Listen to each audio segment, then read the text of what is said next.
করছে নাকি ওনার নিজের প্রপার্টি উনি বিক্রি করছে, এই তথ্যগুলো যদি একটু জেনে নেওয়া যায় এবং সেই ক্ষেত্রে যে যত রকম দলিলপত্র আছে, খাজনা বা পর্চার যে কাগজগুলো আছে, এটা যদি একটু যাচাই করে নিতে পারেন, সেটা যাচাইয়ের জন্য যদি আপনি নিজে স্কিল না হয়ে থাকেন, রিয়েল এস্টেটের যারা এক্সপার্ট আছে তাদের সাথে আপনি যদি একটু যোগাযোগ করেন, অথবা সরাসরি যদি কোনো আইনজীবী নিয়োগ দেন, তাহলে আপনার কাজটা কিন্তু অনেক সহজ হয়ে যাবে। তো সেখানে আপনি নিশ্চিত হতে পারছেন যে ডকুমেন্টেশন গুলো সব ওকে আছে কি না।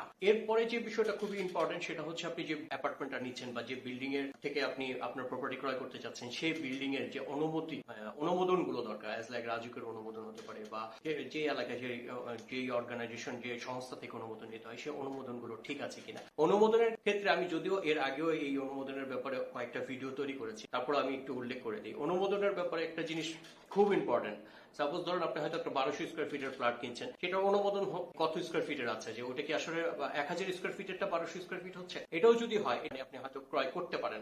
আমাদের দেশে এটা একটা প্র্যাকটিস হয়ে গেছে যে আমরা দেখা যাচ্ছে 1000 স্কোয়ার ফিটের ফ্ল্যাট আমরা হয়তো 1000 স্কোয়ার ফিট বানাই না, আমরা বিক্রির সময় এটা হয়তো 1200 স্কোয়ার ফিট হয়ে যাচ্ছে। তো এটা আপনি একটু যাচাই করে নেন কত পার্সেন্ট আপনি এডিশনাল হচ্ছে বা ডেভিয়েশন কত পার্সেন্ট হচ্ছে। এটা যতটুকু না গুরুত্বপূর্ণ, তার চেয়ে বেশি গুরুত্বপূর্ণ হচ্ছে বাংলাদেশে এমন অনেক বিল্ডিং আছে যেখানে হয়তো 7 তলা পারমিশন পেয়েছে, 7 তলা বিল্ডিং এর ডিজাইন রাজুক থেকে আসছে হয়তো 7 তলা, কিন্তু বিল্ডিং বানাচ্ছে 8 তলা বা 9 তলা। এখন আপনি যদি 9 তলার